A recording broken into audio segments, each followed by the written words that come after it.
Hello, everyone. I believe Hello. it's around noon, so I'm going to call the meeting to order. I presume we have everybody here. Julie, can you do a roll call? Mr. Haw. Actually, Yes. Julie, if I Wait. could interrupt, per the latest Open Meetings Act, people need to give their location as part of the roll call. The city and county that they're residing in as they're participating remotely. So if you Okay. could ask that question. Mr. Haw, you're in Manistee Township? Manistee Township, or the city of Manistee. Okay. Manistee very well. Township. I think it's where you're at right now, if I'm pretty sure. That's my Okay, understanding. Conference room. Okay. Airport Conference Room, Manistee Township. Okay. Mr. Dance? Here, home, Manistee Township. Mr. Peterson? I'm here and I'm home in the city of Manistee. Mr. Suda? Yes, I'm here and at the airport conference room, and I guess they call this Manistee Township. Okay. Ms. Kaminsky? Yes, I'm here. I'm currently at my office downtown in Manistee Township. Okay. Ms. Goodman? And Mr. Gentili? Karen is just joining. I'm just letting her in.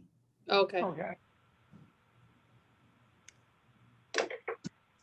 So if you want to try that again. Doing roll call, Karen. I need to know if you're here and where you're at. Here in city of Manistee, Manistee County. Okay.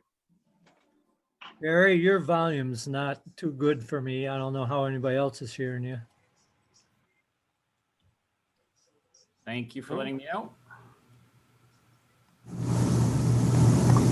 Is that better? Yeah, It's actually kind of staticky. yeah, there's some background noise now. Looks like you're driving an airplane. Ocean. Yeah, well, it sounds like the ocean, Roy. Now it's good. All right. So, was Jeff on board? Did I hear him? Yep. Mhm, yep. Okay, so the only one we're missing is Andrew, right? Correct. So move forward. Everyone has had a chance to look at the agenda for today. Is there any changes or comments to it? If not, I will ask for a motion to approve it. I So motion. moved. Oh. I'll support that. Okay. Julie, can we have a vote, please? Roll Yes. call.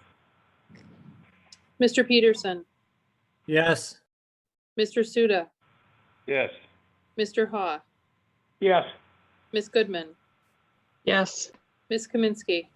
Yes, And Mr. Dance? Yes. One thing I'll mention, I should have mentioned it before we did that roll call, but on today's agenda, and I was just going to leave it under old business, where I was going to mention our proposed changes that we brought up on airport rules and regulations last time under old business, as well as some follow-up on the photographs that we discussed last time under old business. If that's still okay with everybody, I'll go forward. Okay. Public comment, nothing today.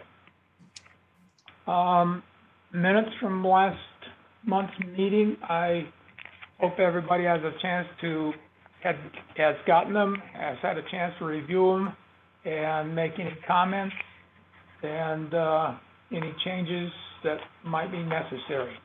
To me, they look fine.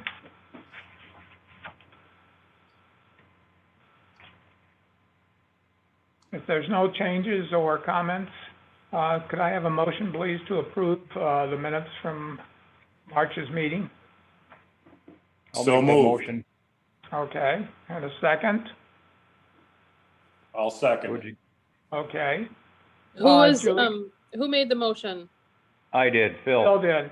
Okay. And then Jeff and I made seconded it by at the Mr. same Dunn. time. Yep. Right. Okay, Julie, can we have a roll call, please? yes. Ms. Goodman, Yes. Mr. Haw, Yes. Mr. Suda, Yes, Ms. Kaminsky, Yes. Mr. Dunn, Yes. and Mr. Peterson. Yes, Okay, moving on to the treasury report for March, the accounts payable.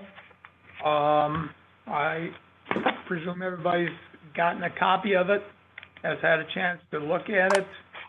And if there's any questions, they'll make it be known. And before I get that far, Susan, do you have any comments about the accounts payable for March? No, not the accounts payable. Okay.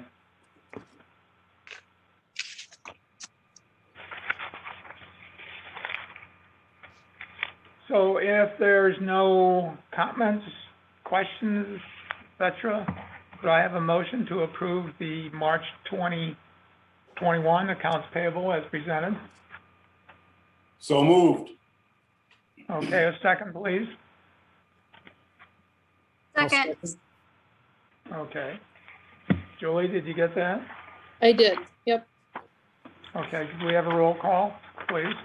Mr. Peterson, yes, Mr. Haw, Yes. Ms. Goodman, Yes. Ms. Kaminsky, Yes. Mr. Suda, yes, and Mr. Dunn. Yes. Okay, moving on to the March 2021 revenues and expenses and the trial balance as of March 31st, 2021, and the other items on there for rent and fuel dispensing and so on. I hope everybody's gotten a copy of that, has a chance to look at it. And Susan, you had some comments on this? No, not on this. But Okay. I do need to talk about something in a little bit here after we go over this, I guess. Okay.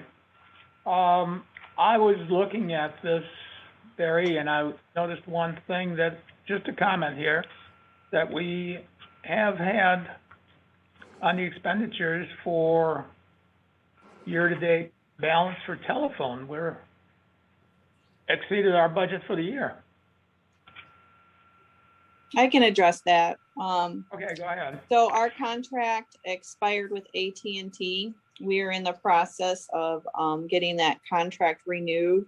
They said they'd go back and adjust the last 2 months after the contract is signed and placed in.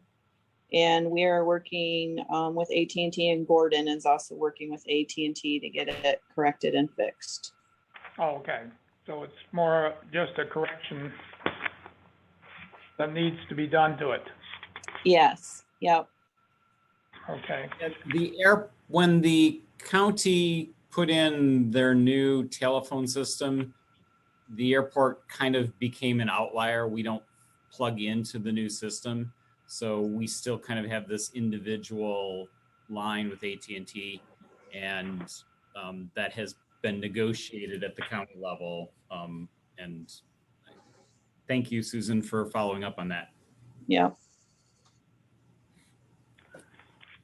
Okay, if there's no further comments, could I have a motion to approve the March 2021, the revenues and expenses and trial balance and the other items attached to this handout?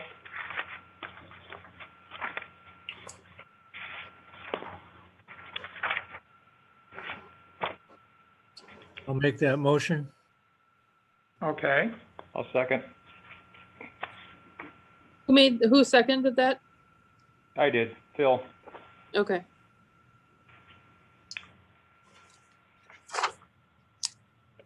Julie, could we have a roll call, please? Yes, Mr. Suda, Yes, Ms. Goodman,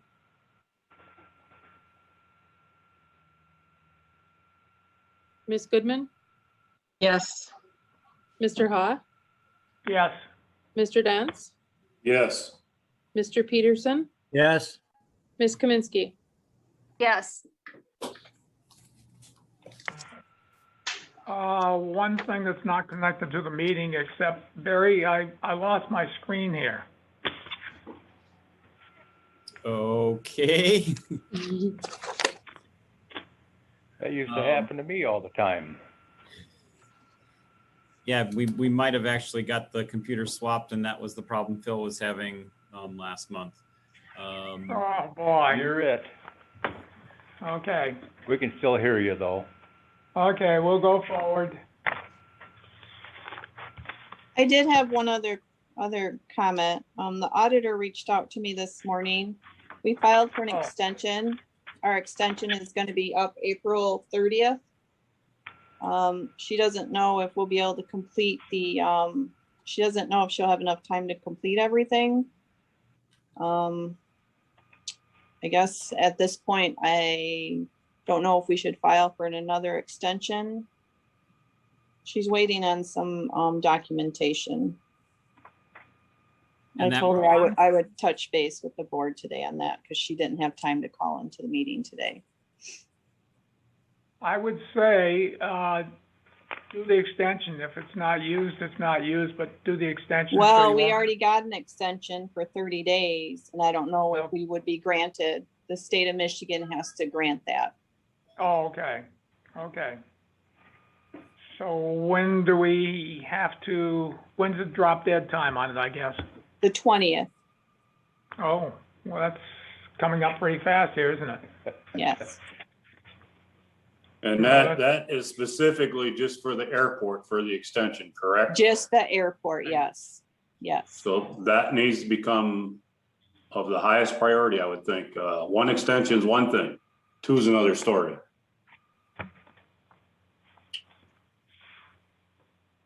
So, Barry, I can talk to you after the meeting about Please do. that.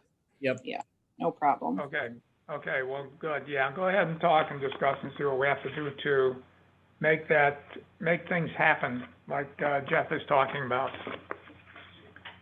And Okay, Jerry, yes, before I forget, don't leave here without stopping by and signing the engagement letter.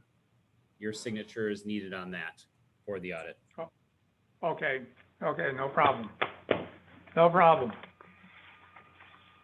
Okay, moving on, committee reports and discussion. No executive committee this past month. No budget committee meeting. We did have a capital projects committee meeting. We touched on a few things, talking about the doors on the T-hangers out there.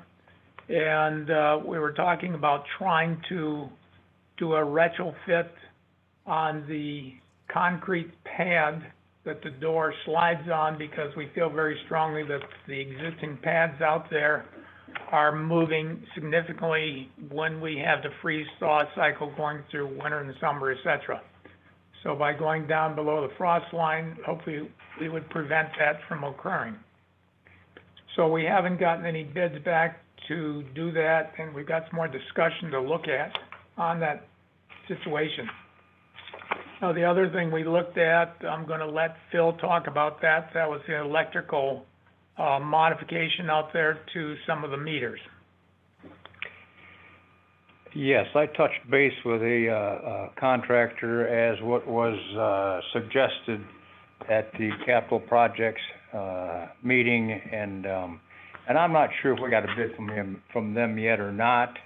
They say they did. I talked to them this morning, but my computer skills are very minimal, and if any more is going to be required than the minimal that I have, I'm afraid I'm going to have to get another job.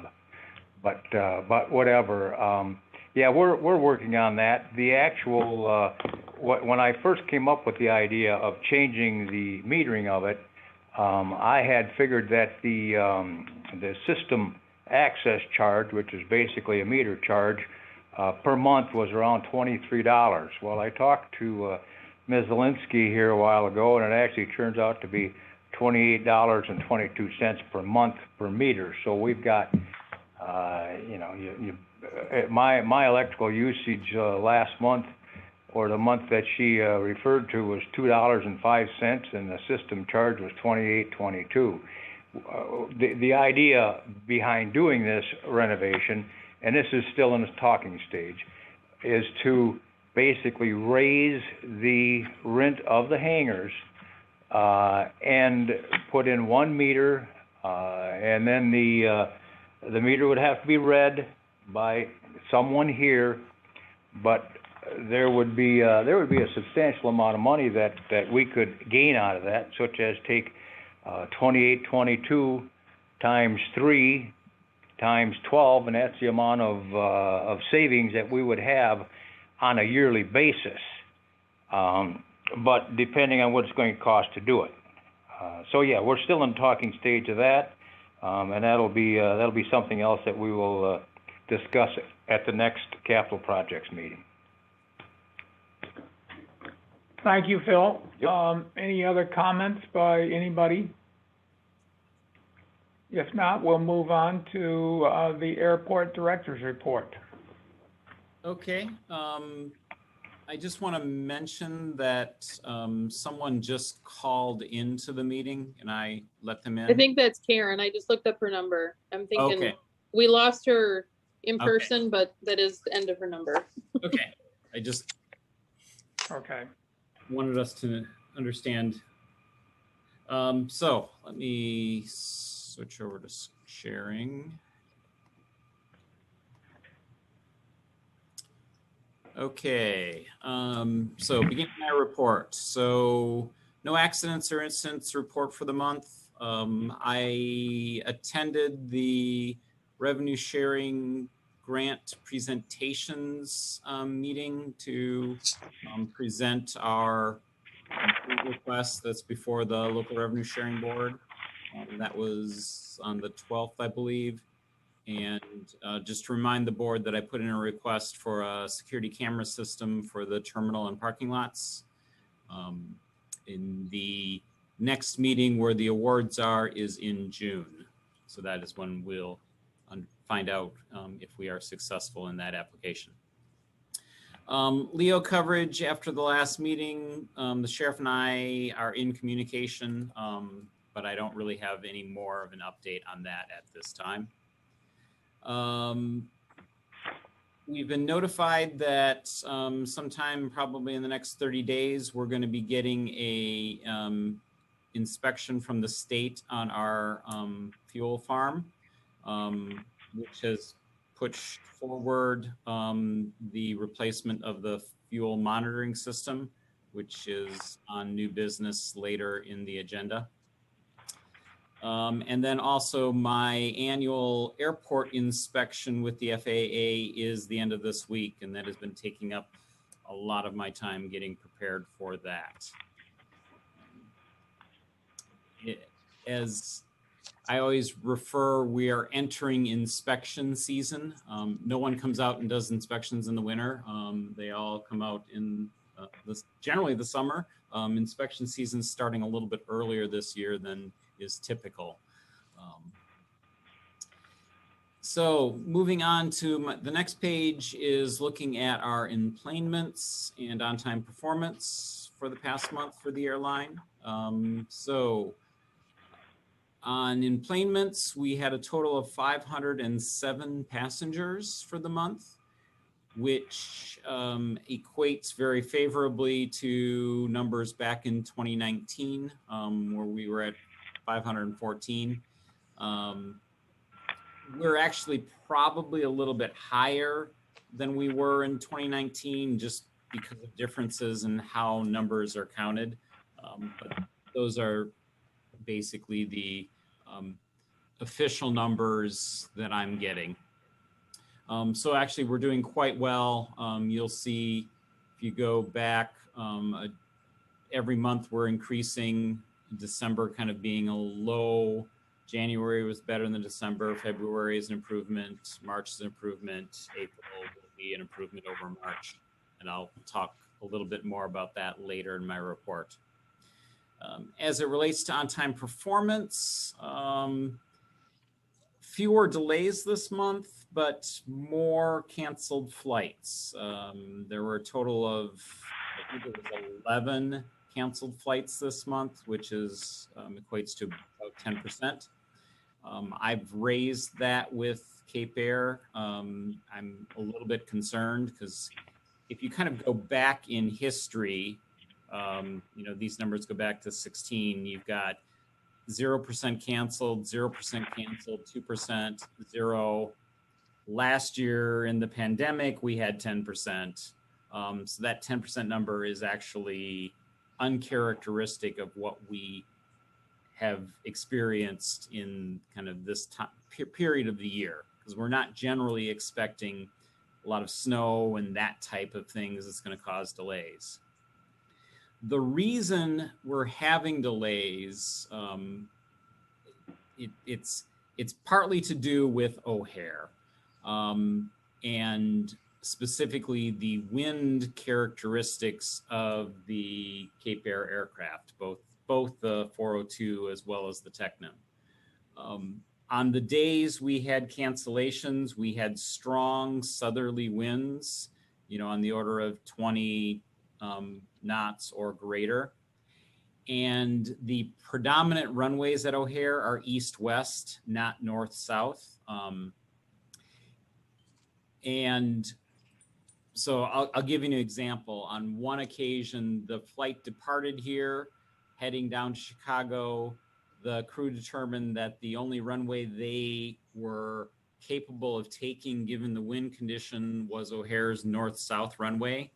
They requested that and were denied by O'Hare air traffic control, because that would have basically caused all the other flights going into O'Hare to have to wait for that one flight to come in, because a north-south runway crosses all the predominant east-west runways.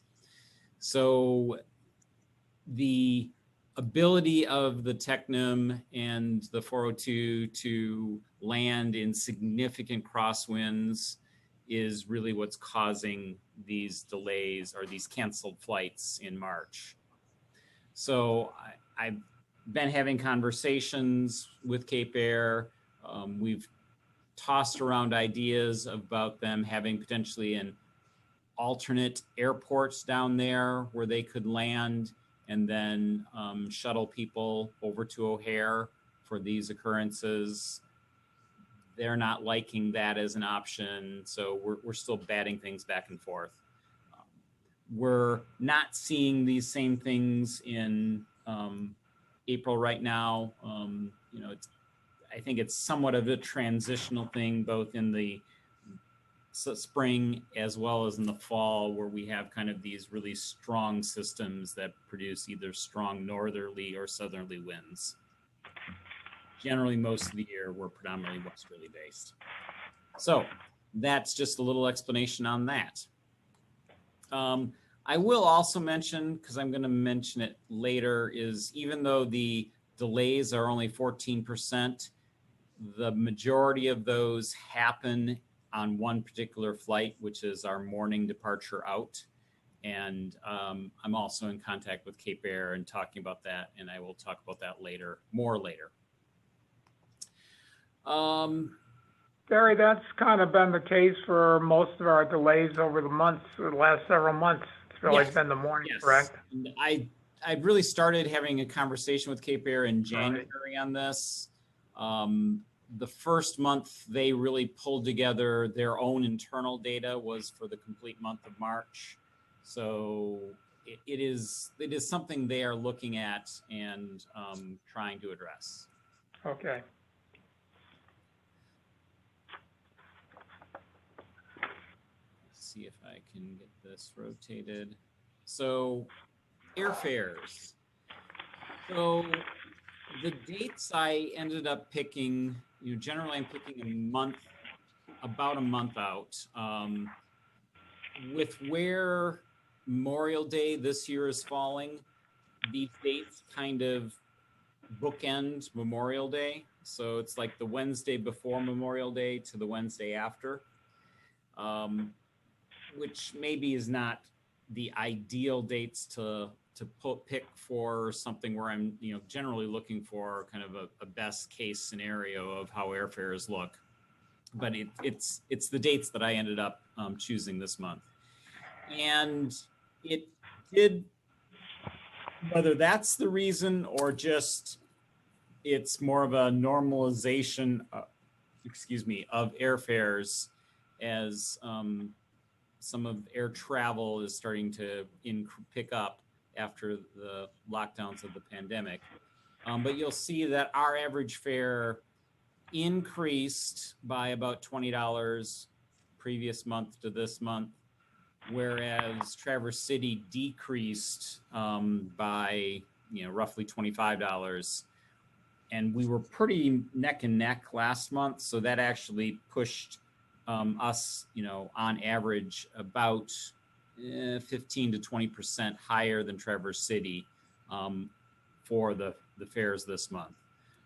Grand Rapids is still kind of in its normal spot, and actually the difference between Grand Rapids and Traverse City is not that significant, less than $20, which is, compared to historic norms, actually pretty remarkable. So, this is kind of the first month where we're seeing that we're not in the sweet spot where we want to be, which is kind of north of Grand Rapids, but south of Traverse City as far as airfares go. We'll see if this continues as kind of air travel starts to normalize more during the summer. Muskegon, as is typical, is the most expensive, and that's still the case. When you put in, a week's worth of parking into that because of our free parking, that kind of does levelize things a lot. It actually puts us ahead of all the other airports. So the differences aren't that great, but it's not where ideally we want to be. Any questions on airfare report? Okay. No. I think now I have to go 3 of these to get back. Okay. Capital projects. I had mentioned last month that we had scheduled our first meeting with the state, Eagle, Environment, Great Lakes, and Energy to review the preliminary results of the first phase of our PFAS testing project. That meeting happened, and the consultant is now working on basically the feedback we got from Eagle and is putting together a phase 2 plan. The grant that we got for that was about $200,000. We've basically incurred probably around $100,000 of expenses in the phase 1 work that was done. So the phase 2 work, which this is now being planned, is looking at using up the rest of that grant funding. General feedback from the state was not really too significant. They're basically looking. They had some questions about groundwater flow as it relates to the city well. They had some questions about the well of the terminal itself and how that fits in. So they were looking at the things they should be looking at. So the phase 2 is more about ongoing monitoring now that these wells are in place and kind of what they're looking for us to be collecting over a period of time to kind of judge not only where things are, but where they might be moving. So that's kind of an update there. Moving on to air service. So overall, Cape Air is performing well. And I think our employment numbers are reflecting that. However, there's always room for improvement. So I mentioned on-time performance, and I mentioned the cancellations because of wind in March. So I want to get a little bit more into the on-time performance. Well, actually, I've got a bullet point coming up, so I'll hold off for 2 more bullet points. Already mentioned the March emplainments, and we're basically at pre-pandemic levels. Up 400% versus a year ago, and really kind of, equal to 2019, 2 years ago. Overall, on-time performance was 76% in March. As I mentioned, the first flight of the day is the problem. So Cape Air, in looking internally at their statistics, because what they measure and what I measure and how they measure and how I measure obviously are going to be different. The way I measure things is basically from our firefighter logs, which report basically landing time and takeoff time. They're measuring a little bit more pulling away from the gate and arriving at the gate as their time. So there are some differences, which is why I wanted them to be looking at their information. But in general, their information is consistent with mine. What they found in looking at March was that the morning flight out was delayed about 35% of the time. The return flight and then the afternoon departing flights, both of those were delayed about 17% of the time. And then the evening flight coming in was delayed about 10%. So as the day goes on, things improved. I then asked the follow-up question, well, how does that morning flight compare to the rest of your system? Is that typical? Is that unusual? And the answer I got back from Andrew Bonney was that it's atrocious. So they are definitely working to try to resolve the issues that are getting them out of here late on mornings. So I feel good about them following up on that. And generally, my comment here should be generally not impacting connections as opposed to generally impacting connections. So even though they're delayed, they, in their initial schedule that was published when they started service, actually have a pretty long scheduled time for the flight from here to O'Hare. And generally the actual time is about 20 minutes less. So they can leave here 20 minutes late and still get to O'Hare on time. So it hasn't been impacting generally people in making their connections, but obviously it's something that can be improved. So it should be generally not versus generally impacting. Okay. Connections is what my I know that's what you've mentioned in the past. Generally not has been the case. Yep. Okay. I already talked about the issues around the canceled flights, so I won't repeat that. Looking at April, so we are really doing well. I mean, we pretty much have one of our flights every day is sold out. We are on track for our second best April ever. Our best April ever would be the April Frontier started service. They started service here in April in 2011, so that is our best April. Our second best April is April of 1969. And, barring, a number of canceled flights and, things between now and over the next 2 weeks between now and the end of the month, we're going to be neck and neck with that 1969 number. And I'm hoping we'll be able to actually beat it, which is actually remarkable because, we still are, in the midst of a pandemic, but the Cape Air service is being well received by the region. And, we're really looking at summer as being very good. Although, let me comment on that because I don't think I have a place later that I talk about this, is I was running the numbers on, the number of flights that Cape Air will be flying this summer, and their full schedule is now in place. So they have 4 flights a day, Monday through Saturday, and on Sundays they have 5 flights.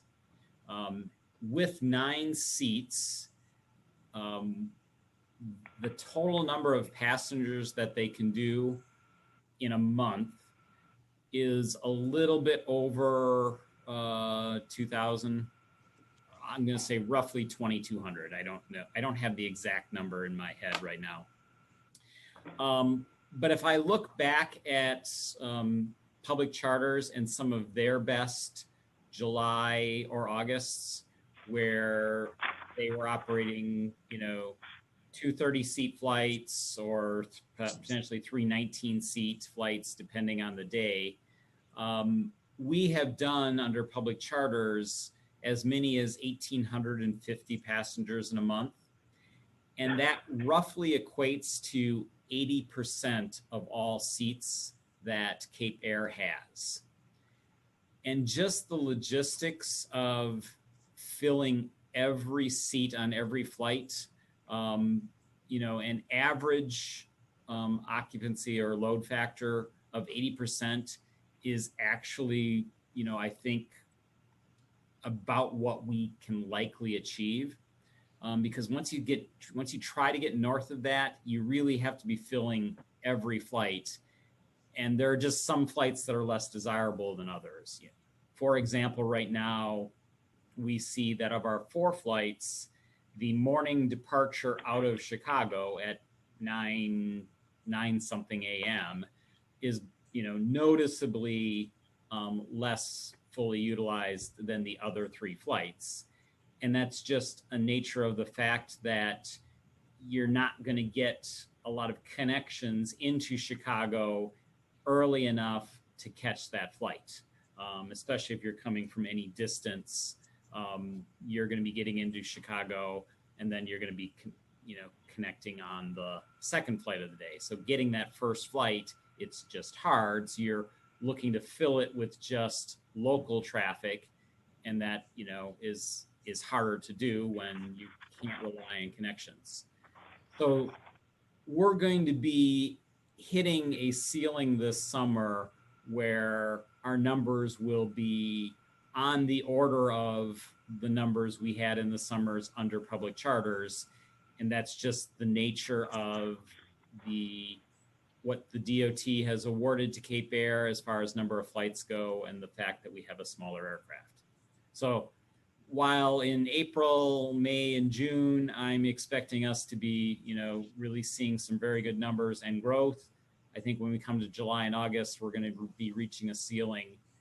And then as we go into the shoulder season, I think we'll be able to see more of that growth again. So I'm already thinking, and I've actually started having some conversation with Cape Air about planning for the next 2-year EAS bid cycle as to how we can start removing some of these limitations, because we are seeing the demand and it's going to outstrip the seat capacity that we have. Because if we're doing as well as we are in April in the midst of a pandemic, when people are still somewhat reluctant to travel, that's only going to improve from here. So just wanted to mention that, so that's in the back of the board's mind. Very good. The last point here on this slide is we are already ahead of advanced bookings for May, June, and July versus, public charters and our pre-pandemic numbers. So even though there is still a tendency of a lot of bookings to come in near term, like that week to 10 days advance window, we've still caught up the advanced bookings out 90 days. So again, just kind of looking at how summer's going to be, it's going to be a busy summer. This is something that ties into this, and it gets into another concern I have with Cape Air right now. So we've been under a max seat capacity of 8 seats, even though it's a 9-seat aircraft, basically since shortly after Cape Air started operations. They had plans to move to 9 seats roughly in the February timeframe. That got postponed. I got confirmation last week that they are now looking to move to 9 seats for all their flights into Manistee as of June 10th for bookings, and then through September 30th. Now, reasons for this. One is that will be outside of the cold season. So there's 130 pounds of de-icing fluid called TKS fluid that they carry on the aircraft now in case they run into icing conditions. In the summer months, they don't need that, so that frees up that weight. They anticipate that all of their captains will have enough hours so that they can operate the aircraft single pilot, which gives them the option that if there is an overweight scenario, that the first officer can be bumped before a passenger. They are also implementing changes in their reservation system, whereas right now, when you check in at the counter, you're asked for your weight, and that gets calculated into an actual weight and balance, it's called, for the aircraft, to see basically if everything can go. They are going to start gathering that information when people book on Cape Air's website. So they'll have some of that information earlier in the booking process. And the idea is that they will dynamically change the booking. So if a group of large people books, they may bring that flight down to 8 so that they don't oversell and present with a situation where they would have to bump somebody. So those all sound good, but I do have concerns that they're really going to be able to handle 9 passengers on a regular basis or consistently. We've had multiple incidents over the last 4 weeks where passengers are getting bumped, even though they're only selling to 8 seats right now. 3 examples of that, and each one of them presents a different scenario, and I kind of want to mention them to the board.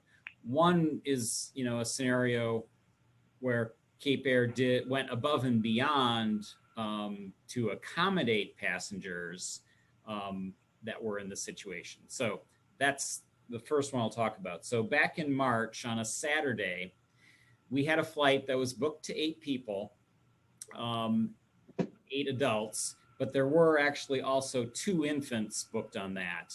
So technically there were 10 souls on board, but 8 seats reserved.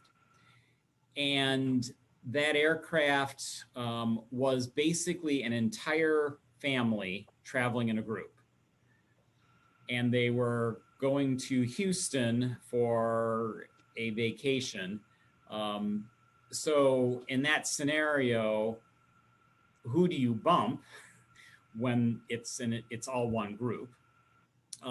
They were also 600 pounds overweight because they had a lot of luggage with them. So at least 2 people plus luggage would have needed to have been bumped for that flight to go as planned. What Cape Air ended up doing, and it's fortunate that the 2 crew members that day were both captains and both had enough hours where they could fly solo. So they actually took 2 planes down. They took the Technim with the passengers, and they took a second aircraft, a 402, that had all the luggage in it. So they were able to accommodate all of those passengers by basically flying 2 flights at the same time. Really a great job of customer service and handling the situation. It's just the fact that the situation occurred in the first place. And if, we didn't happen to have the right crew on duty that day, what happened wouldn't have been an option and we would have been in a different situation. And then that whole group returned the following Saturday. So Cape Air coordinated doing the exact same thing. So brought 2 aircraft up from Chicago to bring everybody up. Moving forward to a situation last week, and I want to say it was Tuesday, where in Chicago, 8 passengers booked. They are overweight by, I think, 400 pounds. And the Cape Air's policy is they ask for volunteers. If they don't get any, then the last people who check in are the ones that are bumped from that flight.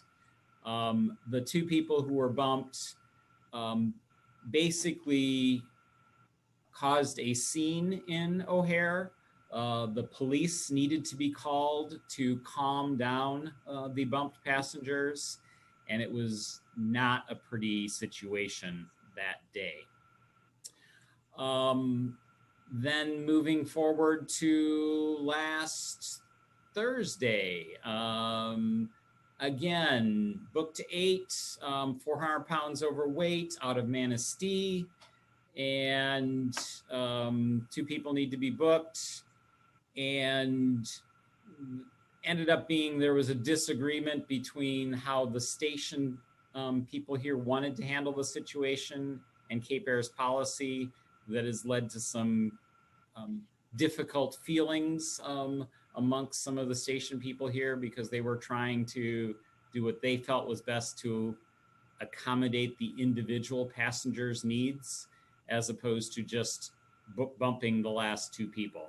And that's led to some harsh issues. And I think what I heard this morning is that it's resulted in one of the station people quitting their job as a result of that. So there's a track record here, and now we're still in winter-ish conditions. So the de-icing fluid is still on there. Not all of the things that will be in place in the summer, but we're having issues with overweight. We do have concerns. Gary? Yes. You're This fading. is Karen. This is Karen. Can you hear me? I can hear you. Yes, Karen. All right. My question, I know that when we had a smaller flight out of Hawaii, they kind of told us about how much we can carry. I mean, this doesn't sound so much as Cape Air in regards to the overweight. It's like, do our passengers realize that you can't take, 8 months worth of stuff with you? I guess I saw that when I was in Hawaii on their airline. They just told you, that your flight only accommodates this much, and you had to kind of plan accordingly. Uh-huh. Are people just ignoring that, or do they have anything like that out there? In general, Cape Air does not position their flights that way. Especially, and if it's the American code share, it's American that's determining the baggage allotment policies for that flight. So that is not currently part of Cape Air's messaging. And, I am starting a dialogue with Cape Air on this topic just because I understand why they want to sell 9 seats from a revenue standpoint.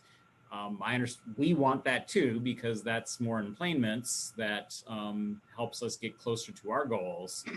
But if you're routinely going to have situations where customers are unhappy because they're not prepared or understand what they're getting into, that's going to leave a bad taste in the long run in people's mouths. So I'm working with Cape Air on this. And again, they're looking at making a lot of changes, and they firmly believe that it will not be a problem.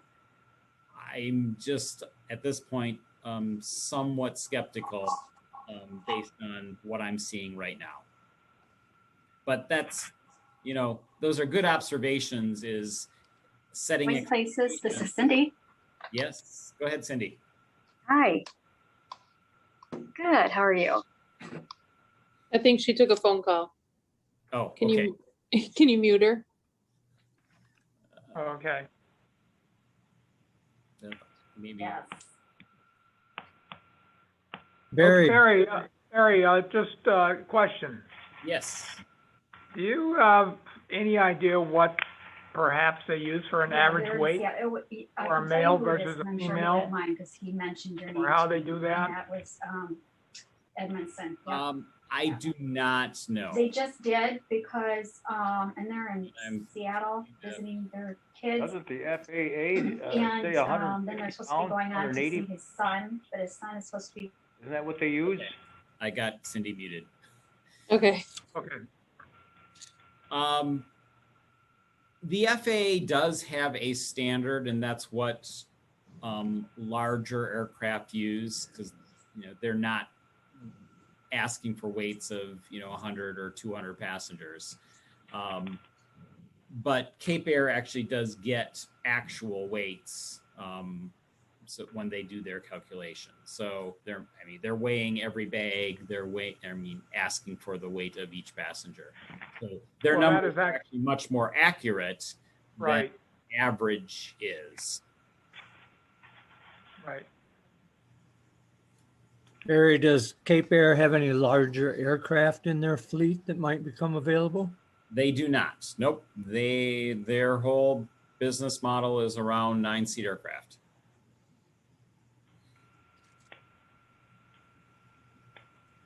Okay. Well, It sounds like it's going to be a challenge this summer. I mean, it's here and there. These are the types of problems that are, good to have, because, having full planes and then having to deal with the challenges of having full planes is a lot better than having empty planes. Right. They're challenges nonetheless. But, I'm just thinking that Cape Air's been in business for whatever it was, 30 years now plus. Yep. And they've been dealing with this size aircraft for all these 30 years. They should have a pretty good game plan down on how to handle situations like this. Right. But I think it is also true that in a good way, Manistee is surprising Cape Air, because every call I have with them, they just remark that they're amazed at the number of passengers we are putting on. They were. And I guess the thing is, that I guess what I'm going to leave the conversation with, let's keep surprising them then. Yep. With Barry, with these kinds of, refresh my memory, what's the magic number we're trying to get to for emplainments to bump up to the next funding level? Historically, it's been 10,000 emplainments. The FAA has created now a middle tier of 8,000. And realistically, with the number of flights Cape Air is flying and just kind of our seasonality, the best they can probably do is around 6,000, maybe 7,000. So we can't get to where we need to be with Cape Air flying the number of flights that they currently fly. And as I said earlier, that's, part of what I'm starting to work with them is strategizing how, when we go for the next round of EAS bidding, that we get the DOT to approve more flights. Because I think with an increase in the number of flights, we can get to that 8,000 in the next bid cycle. Barry, my question to follow up on that would be, is if we demonstrated a percentage of full emplainments, and then how many possible turnaways, if we could even track a number on that, that would be interesting as well. Yep. But I'm guessing if need be, we could possibly petition ahead of time. I mean, yes. And as you know, that process is a little bit political, getting, the politicians involved to guide the bureaucrats in the proper direction. Generally, the response from DOT on a situation like this is, well, EAS is just providing you a minimal level service. It's not meant to provide you the level of service you want. However, there is language in the authorizing statutes that, to my knowledge, they ignore, that talk about load factors of, greater than 50 or 60% as being justification for increased capacity. So, it's working a lot of different angles. But again, a year from now, we will be in the midst of that bid cycle. So, it's not like this is something far out in the future that we need to plan for, but it will be really interesting to see how this summer goes. Any other questions? Not for me. Okay, then I will move on to rental car. So I have had, since our last meeting, a follow-up with Watson's. They basically have verbally committed to doing some car rentals this summer. Good. However, they are being impacted by the nationwide car shortage, which is caused by the chip shortage, which is causing right now car factories to be idled. So what they said to me is, realistically, they can sell every vehicle they have in the pipeline this summer. Any vehicle they are putting in a rental program is basically taking away a sale for them. With that in mind, they did say they would commit to 5 vehicles. So it's better than nothing. It's getting their, the good thing from my perspective is it's getting their toes in the water so that they actually will see what the demand is, but they're not going to be able to meet our demand this summer with only 5 vehicles. I still have not yet had a chance to hook up with Victorian, but I know the used car market is in a very similar situation, so I'm not expecting a lot that they're going to be able to do for similar reasons. And because the Maori rental fleet is down to 5 vehicles, and we normally have had 8 to 10, I'm just, at this point, just hoping we can get back to the number of vehicles we historically have, even though I know we're going to have more demand than we have historically this summer.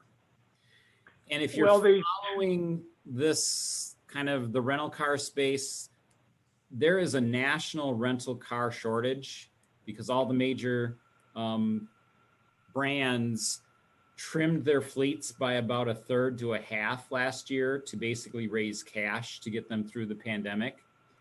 And now that they're seeing demand return, they're trying to buy or lease new cars. They're not available. I'm seeing stories in the press where rental car rates are at major airports $300 a day for a standard 4-door car. In looking at rates in June out of Traverse City, a 4-door sedan is $90 a day, and anything larger ranges up to $130 a day. So rental car, if you're traveling anywhere this summer, the first thing you should do is book your rental car. It's maybe more expensive than your flight. So Mary, I got a question. yes. Can we blend Watson's 5 cars with Mallory's 5 cars, or it's one Yeah. or the other? No, my assumption is that we will be utilizing both. Okay, good, good. Should think about, though, the language we've put in place potentially in our updated rules and regulations, because that might prohibit some of the vehicles that we have that unfortunately we may need to be rented. So that it does put a wrinkle in it. And I hate to be kind of backed into a corner on that, because the right thing is to have quality vehicles. But you have to then ask yourself, is a poor vehicle better than no vehicle? Sometimes yes. And sometimes yes. And it's a Right. difficult question to ask. So Right. I know you're going to talk about that more under old business. So. Okay. So that's rental cars. My marketing update is pretty quick. We're continuing our bi-monthly marketing meetings jointly with Cape Air. We did a Facebook contest in March. We're doing another one in April where we give away a couple free tickets. Those seem to be going over well. We are looking at doing some targeted digital out-of-state marketing for the first time, now that we have connections to other areas of the country. So really kind of a very narrowly targeted campaign in some of our top destinations, and just seeing if we can get some traction on that. We've started a conversation on our budget allocation. Typically, we ramp up spending for summer and then ramp it down in the shoulder and off seasons. Based on what I was telling you earlier about, really we're kind of capped at the number of seats we have. We're looking at maybe more balancing our spend throughout the year, because we maybe don't need to do as much marketing for summer because those seats will fill up anyway. And then, just so everyone's thinking about this, we are entering our 60th year of commercial air service at Manistee Blacker Airport. We're gonna, our 50th year of service was when Frontier was here, and that was 10 years ago, if you can believe that. So we're starting to think about things from a marketing perspective that we may want to do over the coming year, as this is our 60th year. And Gary? That is my report. Yes, go ahead. About marketing, if we're reaching out to other areas, are we talking with the Visitors Bureau and the Chamber about a marketing campaign? Like, would we partner up with them or add to anything they have, or are we doing that independently? We're yes and no.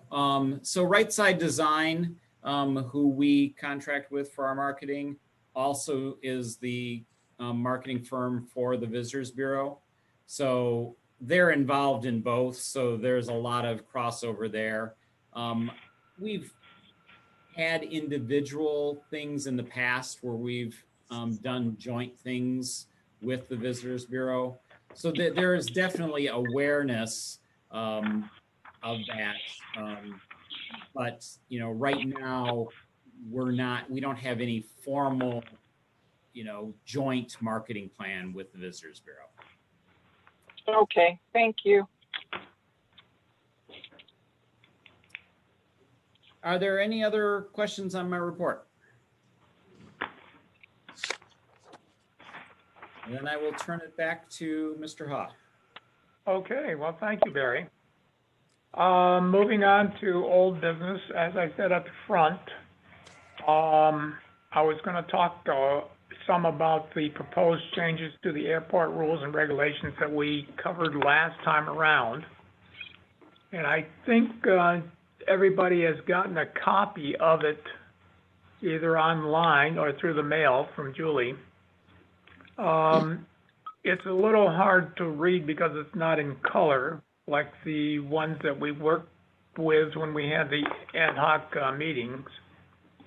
but the ones that came through the mail and so on are identical to what we talked about last time and what we talked about on our ad hoc meeting. The only things that I see in there that might need a little touching up was maybe a reference to a particular paragraph or a reference to a particular page. Otherwise, the verbiage is as we talked about and said, this is what we'd like to see go into the rules and regulations. And Jerry, I do know there are a couple typos in there as well. So. Right, okay. So, has everybody had a chance to look at it and think about what they were looking at?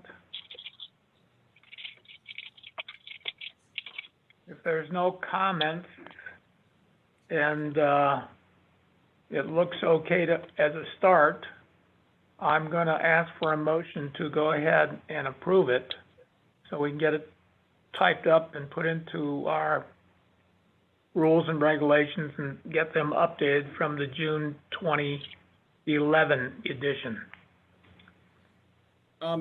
Jerry, the one thing I would want to is basically as it relates to rental cars and kind of what I was just talking about.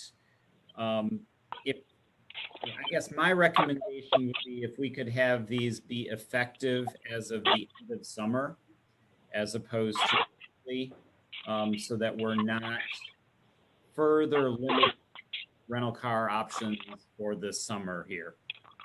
I mean, Barry, when did you want it effective? I would say September 15th would be, appropriate. So kind of after Labor Day. And that gives me a tool to work with the existing rental agencies and basically say, here's what's coming. Can you up your game so that you're complying with what the board would like to see from a quality perspective as it relates to rental vehicles? But I don't really. So what's your further in light of, Watsons would like to do more. They have their hands tied by kind of the situation that they're seeing themselves in.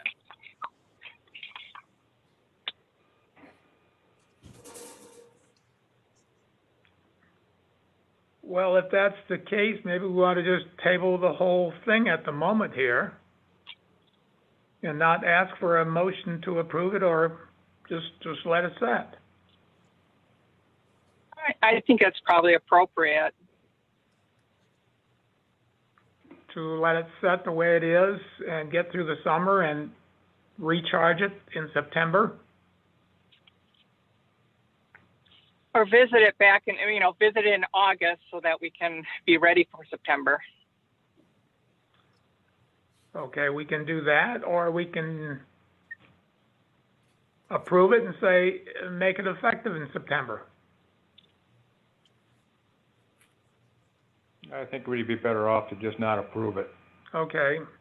That'd be my position would be that.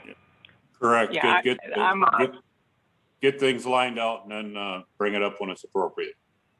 Okay, so then what I'll do is say, we'll just let it set and put a note there to bring it up on the agenda for September, or August, I should say.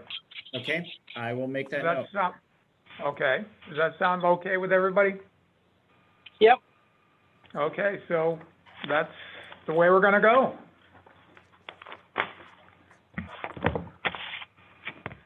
Okay, the other item that I mentioned this earlier at the start of the meeting was a follow-up on the photographs and of one of our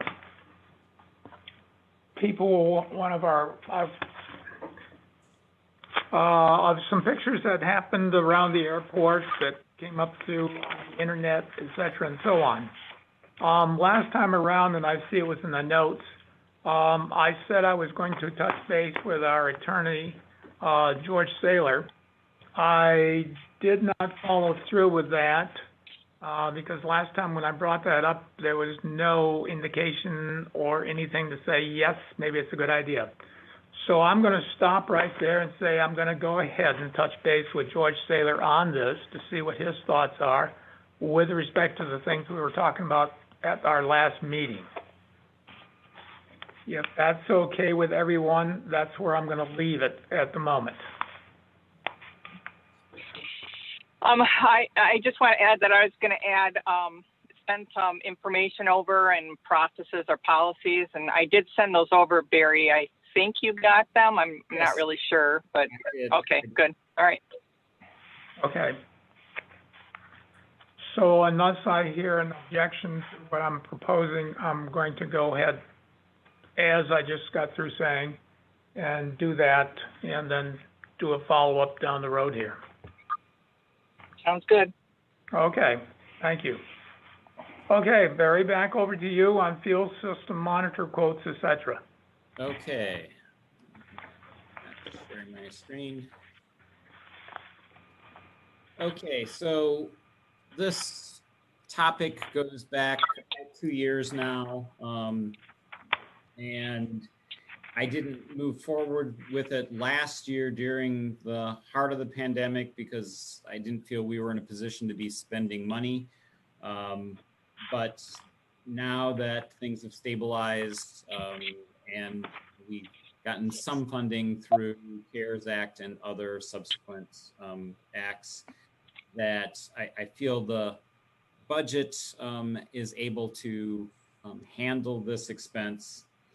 And it's really a requirement. And as I mentioned, I've got an inspection. I don't know exactly when, but I've been notified that it's coming up, and we will not be in compliance if this is not addressed. So I had mentioned last month that I was in the process of getting bids or quotes. I got two. These are the two companies that we've routinely worked with. Sparling is the one that installed all the equipment back in 1999. Northern Pump has done most of the recent work on it, repairs and other things that have come up in the last 5 years. Northern Pump has done. And generally Northern Pump has been, they've done a good job in the work they've done. They've generally I think primarily the reason is that one is north and the other is south of Detroit. So just the travel and those costs just end up making Sparling's bids not as cost effective. You know, there's about $1,000 difference in the two bids, and I think a lot of that probably ends up being that labor and travel component. Since Northern Pump is has been good work for us and has done the recent fixes that we've had, my recommendation to the board to accept the quote from Northern Pump for the replacement. Could everybody hear that? I was hearing a lot of garbling, but I think I got the gist of what you said, Barry. You recommending that we move forward with the Northern Pump Service quote. If I had a choice to make, that would be my recommendation also. My one question was, it goes back to who you would be comfortable working with, and I've asked you that question earlier when I first saw these quotes, and you said Northern. Yes. So anyway. So do I hear a motion to accept the quote from Northern Pump Service to repair our fuel farm out here at the airport and get us back into service? So moved. Do I hear a second? Second, Okay. Julie, did you get all that? I did. Okay. Could I have a roll call, please? Yes, Ms. Kaminsky, Yes. Mr. Haw, Yes. Mr. Peterson, yes. Mr. Dunce, Yes. Mr. Suda, Yes. Ms. Goodman. Yes. Okay, Barry, you're ready to go. Okay, thank you.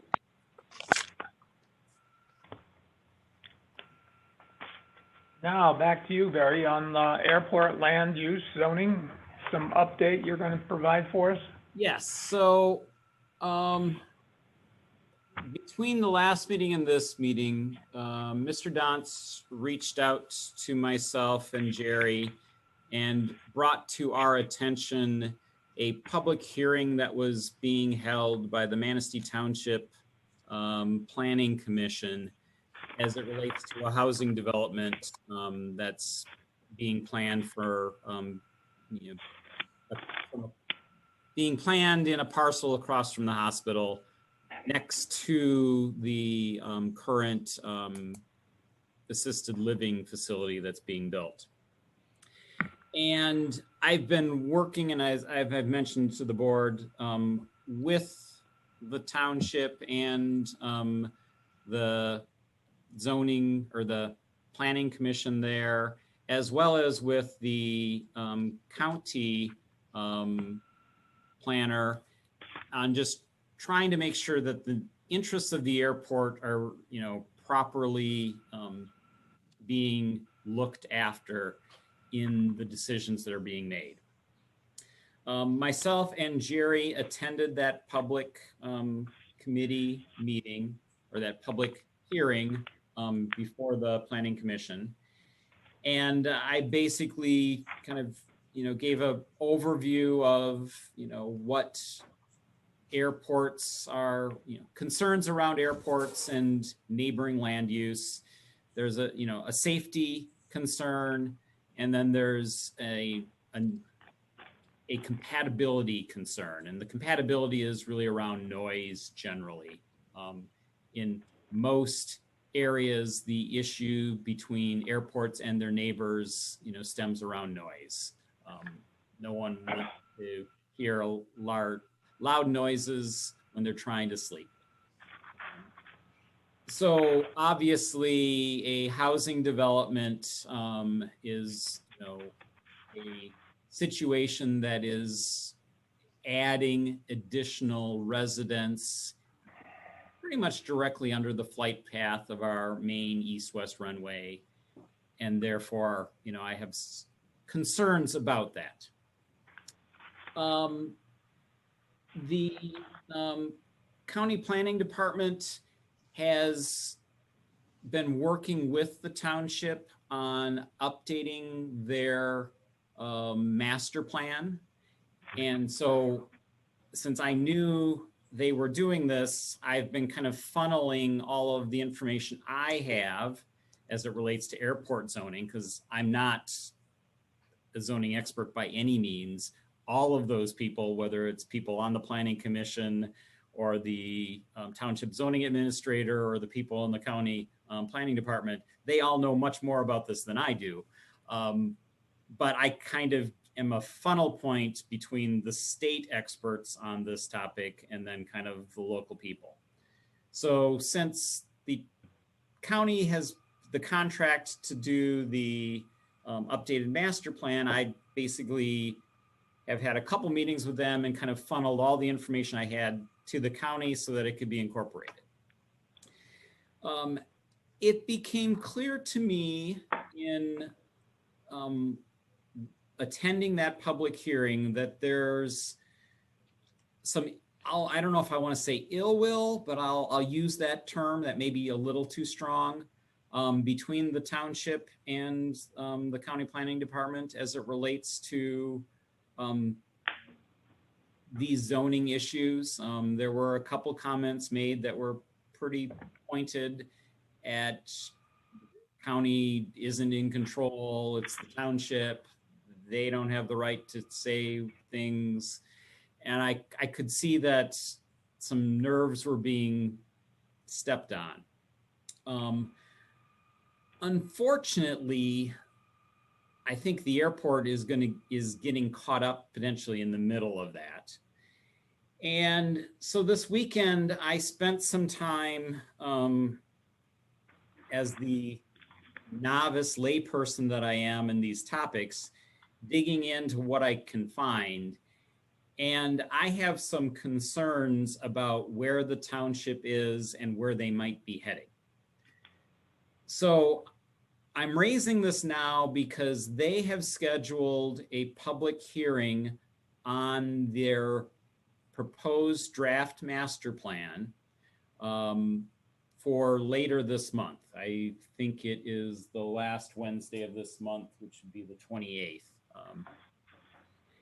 And comments that were made seem to me to indicate that there might be a desire for the township to pull out of their draft master plan protections around the airport that have been added by the county planning department as part of their contract.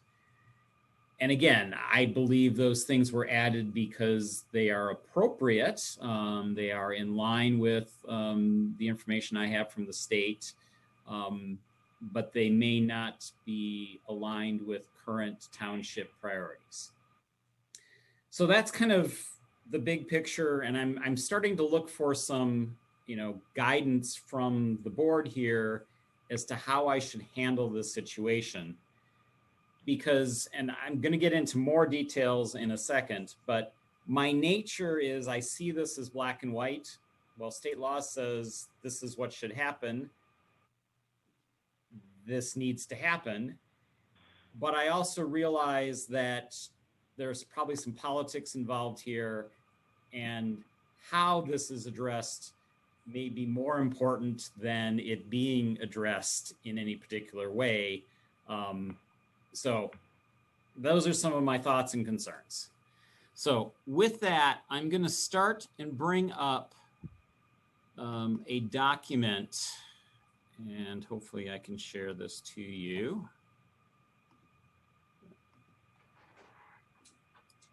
So this is a document that the State Aeronautics Board or Commission puts out and it basically kind of summarizes airport zoning. And I've highlighted here a few things that I want to mention to the board. So, so the state of Michigan has taken a very proactive approach to providing safe and reasonable methods of ensuring proper zoning for areas surrounding airports in the state that are licensed for public use.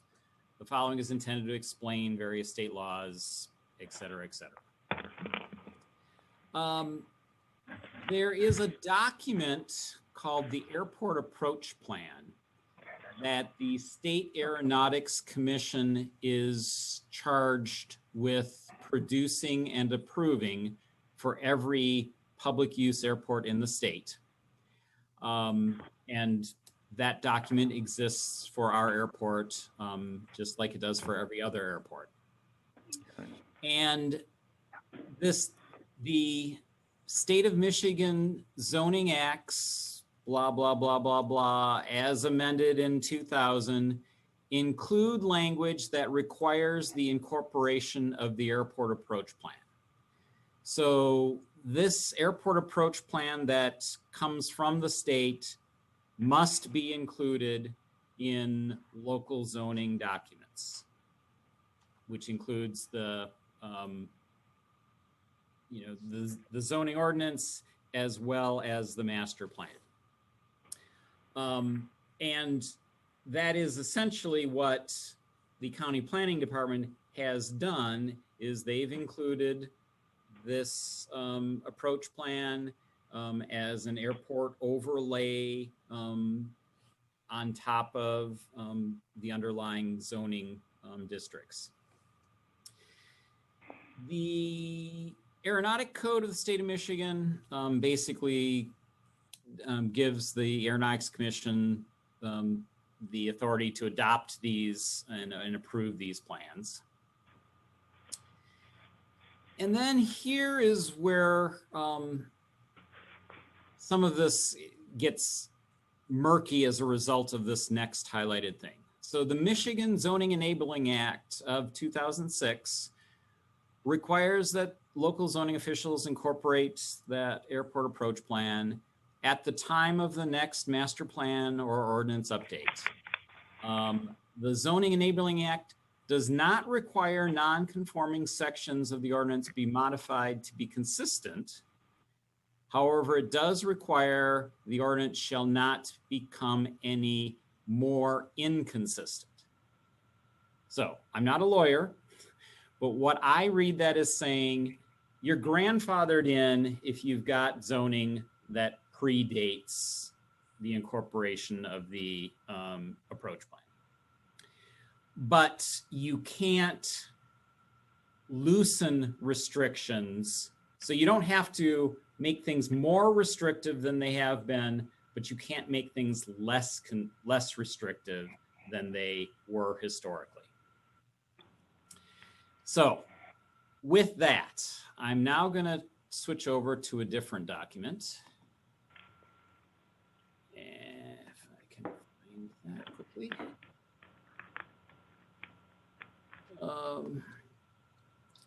And switch this.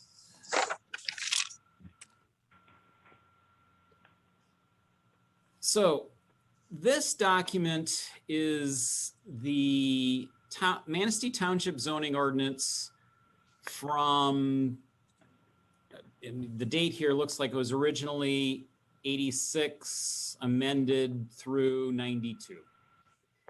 And at that time, they had an airport overlay zone.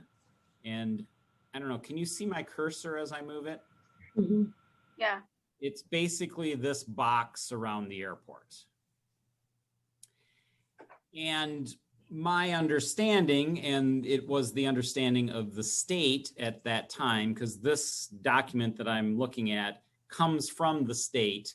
It is the state's documentation that the township had incorporated the equivalent of the airport approach plan into their zoning at a point in the past. So in the 90s, this is the zoning that the township had.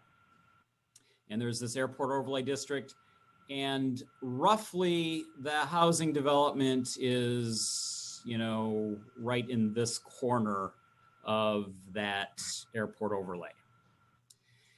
Now, in the text of this airport overlay zone, there are listed unlawful land uses.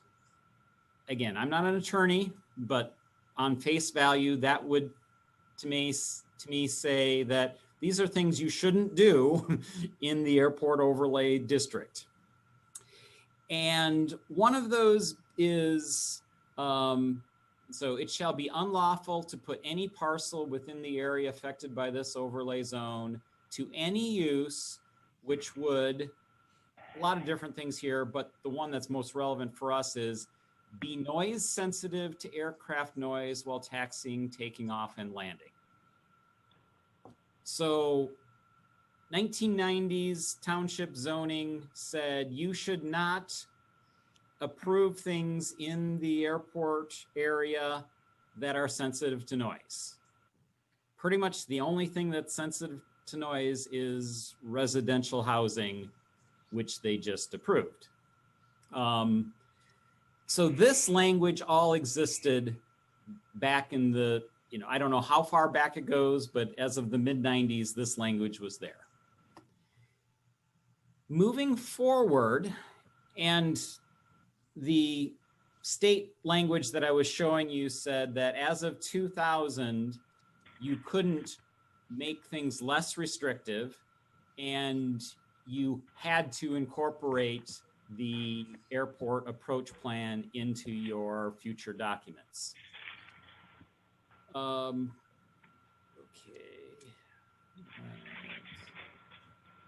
I'm having a problem. Exit full screen. Somehow I got in full screen.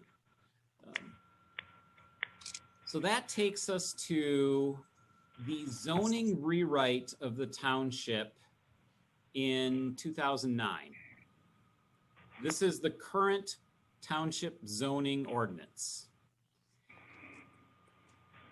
And this is what they were using at the public hearing that Jerry and I attended. There is no airport overlay zone anymore. There is no language talking about incompatibilities with the airport. The only thing that mentions the airport in here is in the definition section. If I can get to it. They say that we are an airport, and they mention an airport hazard area, but that is not mentioned anywhere else in the zoning document. So it's in the definitions, but there are nothing's tied to it. So again, from my reading in 2009, and this was told me by the former township zoning administrator when I started asking questions about this about 5 years ago, that they just removed all the airport language because they thought it wasn't necessary anymore when they did the 2009 update. But my reading of state zoning law says they have essentially made it less restrictive than it was prior to this change in 2009, which they're not allowed to do. So that brings us to where we are now. From the information I have, and again, as a layperson, not as a zoning expert, to me it seems clear that there were protections in place in the 90s that would prevent residential from being in the flight path of the airport. Those got removed in 2009, contrary to state law. And now they're using the 2009 zoning ordinance to approve residential developments inside an area where they probably shouldn't be. This is potentially a mess.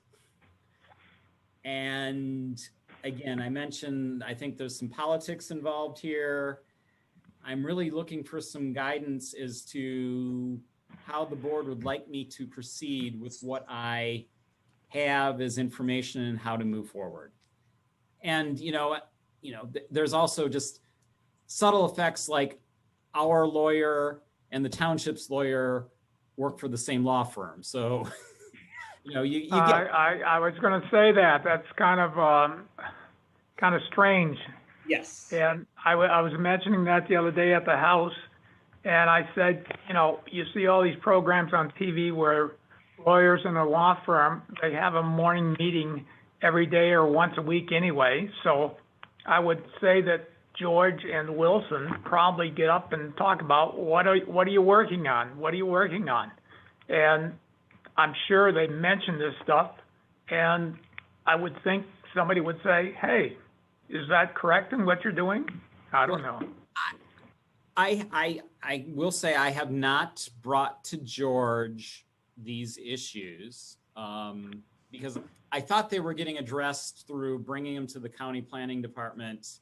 They were going to work on the master plan.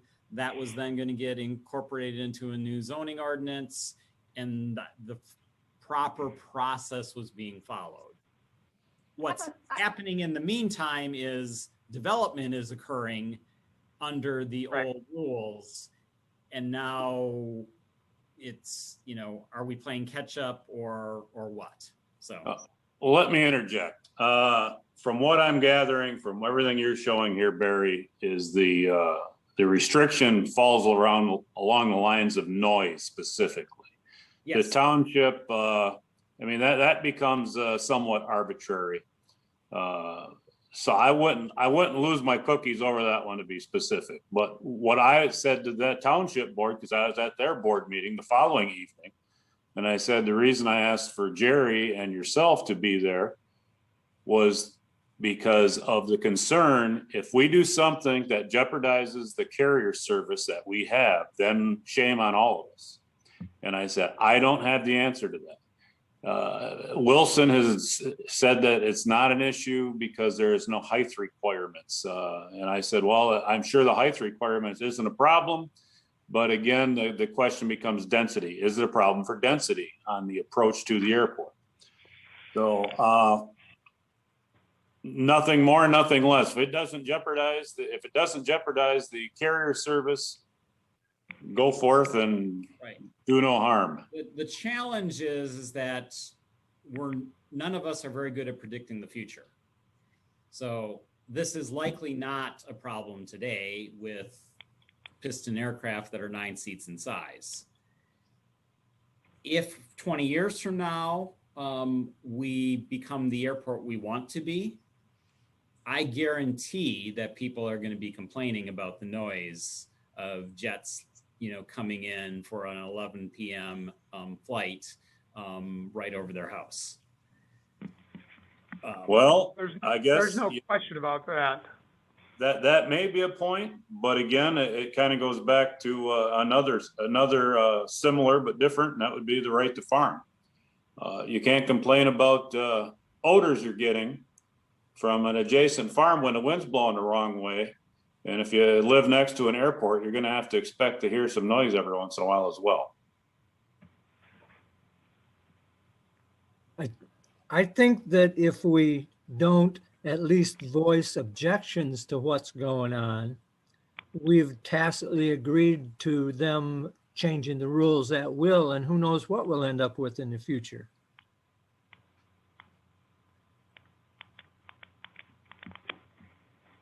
So I have a question. You said that things were amended in 2009. Correct. So that was before they started this project. So Right. is that amendment in 2009 official? Because if it is, then I can see why that they went ahead with this. But on the other hand, I kind of agree with In their Gary a little bit. view, it is official. I'm, looking back further. No one at the township has looked back further than 2009. I'm looking back further, and, potentially a good lawyer could basically say their 2009 ordinance is not valid and could be contested. Okay. But again, I'm not a lawyer. I'm just kind of looking at reading English and assuming it means what it means in English, and sometimes legalese means different things than the English does. So, part of it is, getting, whether it's Mr. Saylor, Mr. Wilson, and basically getting this whole picture of why there are concerns.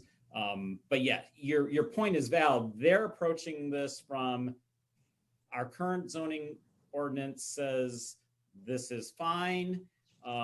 Things are grandfathered in, therefore there's nothing to talk about. And I'm potentially questioning that their 2009 zoning ordinance is invalid. Well, except that you're telling me, you keep saying there are state ordinances. Just because we overlook those doesn't mean they go away, correct? The state, what the state does is basically says the township must do these things. So if they don't, then it's not the state having done anything, it's the township either lacking to do something or doing the wrong thing. I guess I'd be concerned as a township supervisor that if I don't follow the law and somebody comes along down the road and, makes us adhere to it, I'm going to be asking people to move their buildings. Well, and I did kind of mention this at the public hearing is this, in tying into what Jeff was saying about, right to farm is this doesn't necessarily impact the airport. Those jets will come in, but those people that are now going to be complaining, this might be an avenue that they could sue the township and basically say, township, you need to soundproof our homes or do something to mitigate the noise because it potentially, in that scenario opens them up, which maybe is something they should think about. But again, I'm not a lawyer. I'm. Okay. Barry, none of us are lawyers here that I'm aware of. So maybe it is time to maybe talk to George, get an opinion.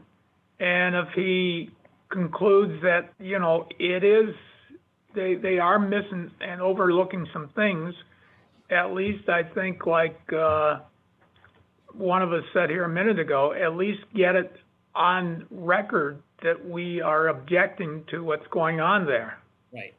Now, and again, I will go back to my concerns voiced early on. Are there political concerns that us sticking our nose in this is going to cause trouble that we don't want? What are you talking about? I don't know why sticking our nose in it is going to cause problems. Some of the comments about the township and the county and who can do what, I could see that I was touching some nerves, and I don't want to do that if, especially the county commissioners on this board, feel that might be counterproductive in the long term of coming to an amicable resolution to the underlying issues. Well, there again, my suggestion of talking to George about these concerns and about this amendment of 2009, and at least getting his input, reading from him.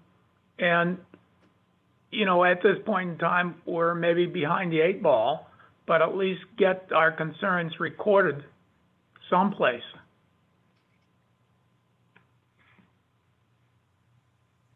Hello, did we lose everybody here? No. No, I'm here. Okay. Barry, it occurs to me too that we are probably not unique in this situation. I'm sure it's happened other places, and maybe there's the Michigan Office of Aeronautics or whatever has some insight into what we should be doing. Yes, and unfortunately, part of the reason we're where we are is because I don't think the state did a good job. Because earlier, the township zoning administrator and Dwayne Anderson, the planning commission chair, reached out to me and said, can you tell us, what's going on here? And I said, honestly, I don't know this stuff well enough to be a good voice. The state, should do that. So I directed them to the state. And I made the assumption that when they contacted the state, they would loop me into the conversation. That didn't happen. So they just had a couple conversations with the state directly. And my guess is they either selectively asked the questions they asked, or they selectively heard what they wanted to hear. But a complete understanding didn't occur as a result of those conversations. Yeah, as far as my understanding, the township master plan is contracted out with the with the county planning department. That has kind of been slow walk, so to speak, is my understanding of it, of getting that master plan approved at the township level.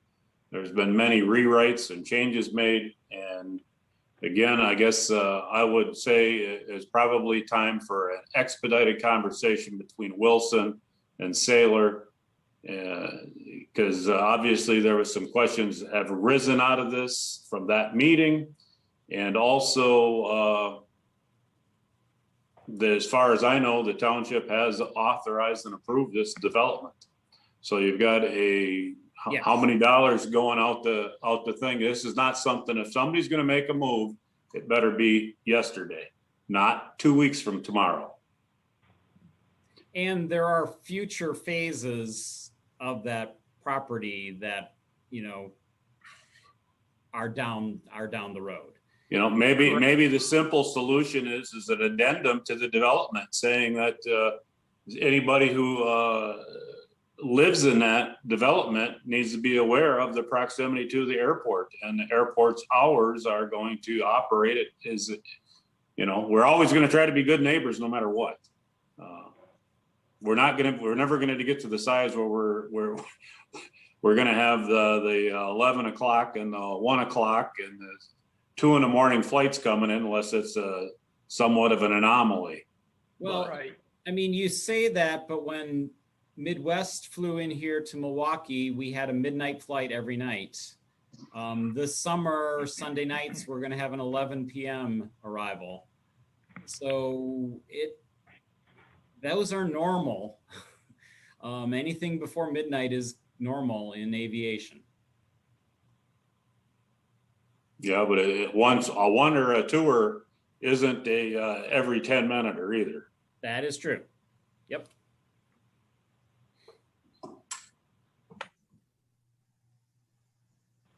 So, I'm not quite sure where to go yet. Well, I mean, I think Jeff's recommendation there aligned with yours. Right. Let's get George and Wilson aware of this. They're the lawyers. They can read the legalese of this and just see if, the things I'm seeing that concern me are relevant or not. It's entirely possible Okay. they're not. I guess, should I also make the township zoning administrator aware of my concerns or not at this point? Well, let's talk to George, get involved with George first and see where that goes.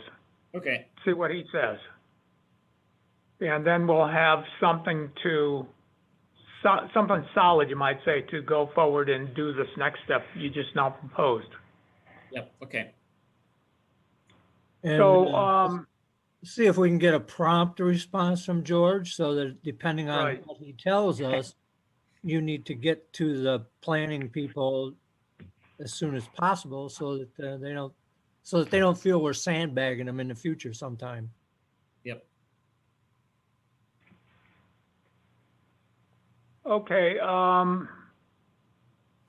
Barry, do we need a vote of approval to have you contact George, or Nope. would that be good? That's fine. I was just looking for I direction. I understood he was supposed to be working for us anyway.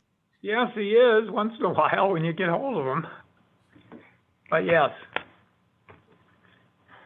Okay, Barry, why don't you go ahead and do that? Okay. Do you want to join me on any? I was going to say, when you get set up to, when you have an appointment date with George and so on, let me know and I will join you at his office, or he can come out here and join us out here. Okay. There's room around this table over here for at least 3 with enough spacing with face masks and so on. Yep. Okay. So we'll go from there. That's good. Thank you. Okay. Any other comments today, at today's meeting by authority members? Yes, Yeah. I have. Okay. Oh, go ahead. Let's Phil go first. Okay, I've got one, and it has to do with basically parking around the airport building here itself. A couple weeks ago, and it had been a common thing that you see a couple of Cape Air Pilots cars parked right next to the building here on what I would consider to be the general aviation side of the airport. And I talked to Barry about it, and Barry said, well, bring it up at the meeting, and maybe we can figure out something. And by the way, if I show up where I've gone out the window, that's because I'm sharing a computer with Jerry. So I don't know, Barry, if you want to add something to it, or do we need to, what do we need to do? There is a sign out there that says authorized parking only, and who authorizes these people to park there? I don't think they really should be. not on an extended period like what they've been doing. So, I mean, to follow up with that is, for something like this, I generally look to the board to provide some guidance, even though you may think, well, why we've got an airport director, he should just make these decisions. This board shouldn't be involved in this. But because of my dual conflicting interests with Orchard Beach Aviation as a tenant and myself as airport director, I like to have more formality in some of these decision processes, so it's not viewed as, oh, I'm providing myself preferential treatment or my employees preferential treatment or my business preferential treatment. Okay. So that's why I, suggested Phil bring it to the board. My team and I have talked about this, and basically along the side of the building, there are 5 parking spots plus 2 handicap that, kind of are a first come, first serve basis. And as Phil mentions, the Cape Air pilots have been using 2 of them every day and basically preventing others from using them. My recommendation would be is that those spots be reserved for customers only, not for any employees or employees of tenants, and that addresses that issue, and that to the extent we can sign it appropriately that says this is for customer parking only. And it probably should be further specified, and this is where it gets hard just from a language standpoint, is customers, general aviation customers, as opposed to an airline customer who's going to be gone for a week, shouldn't be taking up a spot right there in front of the building. That's really meant more for kind of what's the word I'm looking for, Touch and go traffic, as opposed to someone using it as long-term parking. So, I mean, I've already had that conversation with my staff. We've already stopped using these spots for parking. They're currently, the Cape Air crews are still using them. And when it was brought to their attention that they would be requested not to, they said, well, show me the memo, but I'm going to park here until someone tells me I can't.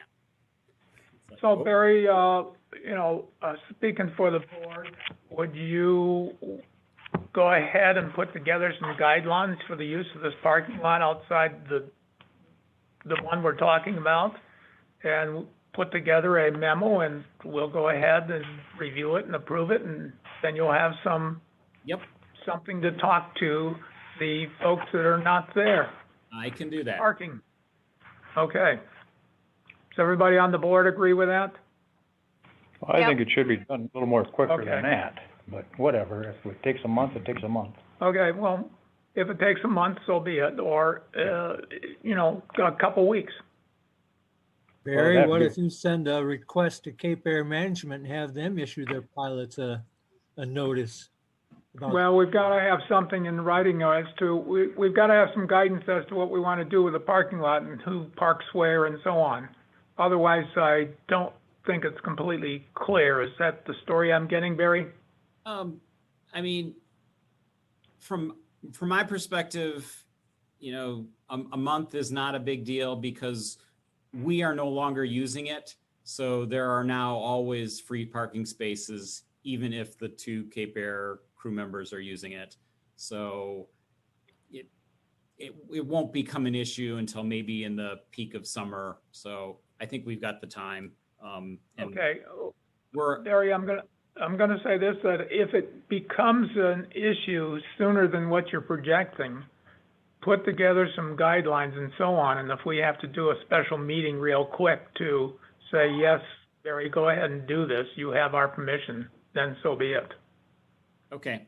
I don't foresee that though. Okay, but anyway, I'm throwing that option out there. Thank you. Perhaps also notify Cape Air Management that something like this is in the works that would prohibit them from parking where they are now. So they'd have a warning, I think would be an idea. Okay. Did somebody else have a comment before? Yes, I do. Okay, go ahead.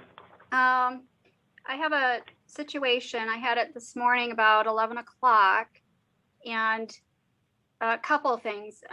One is I found it very difficult to get a hold of anybody at the airport, whether it's the airport side itself or Cape Air side. I did not want to call Cape Air, the 1-800 number, and speak to them because I had a passenger this morning, or a client, that flew on Cape Air April 15th, so that was last Thursday, who has tested positive for COVID. I felt that they called me since I booked their trip. I felt it was imperative that the airline should know, because he may have been sick that day and affected people on that airplane. I find it was very difficult, and I never did get through to anybody this morning before the meeting, because there's nobody that answers the phone. They just keep telling me to leave a message or go to the website, and they will call me later. When I called the airline, they told me I was going to be on hold for 30 minutes, or they'll call me later. I won't lose my position, in line. That's a little, which would have been okay, I guess, in some instances, but this is something that I think needed to be brought to someone's attention, and I wanted to have this taken care of before the meeting this morning, but I do find it a problem that you can't get through to anybody. Cindy, if I can attempt to address some of that. I'm down one staff person this morning. She's got car issues. So I was ignoring your phone calls this morning because I was preparing for the board meeting. So I did see calls coming in and I ignored them, and I apologize for that. Normally someone would have been here, but again, I'm down one staff person this morning. So that's on just kind of the general airport side. As it relates to the airline, I've been working on this issue with the phone system. What is supposed to happen is when you use the phone tree and get referred to the airline, it's supposed to first ring to the local desk here. And if they don't answer or don't pick up because they're not here all the time, it's supposed to then forward over to the 800 number. I've not been able to get that feature working. I was actually working on that last Friday, attempting again. So those are excuses for why you weren't able to get through today. But one, is something that I'm trying to figure out in the phone system, and the other is just a staffing issue this morning. So how do we get a hold of Cape Air when we need to? I was given a number. I tried calling it. All I got was a busy signal. Other than, if I call the 1-800 number, which I didn't want to do. I wanted to call locally, maybe talk to Julie or somebody there, or Jody. Right. Yeah. Well, I can give you the direct number for them so that you have it going forward, and you probably should have that anyway for your business. But other than that, it's really just working through the phone tree, because Cape Air generally doesn't want people calling the station. They would prefer everything go through the 800 number. That's not something that we locally view as the best way to handle things, but that is kind of their corporate direction, which is fairly consistent with any other airline at any other airport. You generally can't call a local airport, you can only go through Correct, yes. things. So, so Cape Air is generally discouraging people locally taking calls. But in spite of that, we're trying to set that up so that you can in the phone system, but we haven't gotten that working yet. But I will give you their direct number so you have it. Okay, perfect. Thank you. Okay. Any other comments by the board? If not, meeting adjourned. Thank you.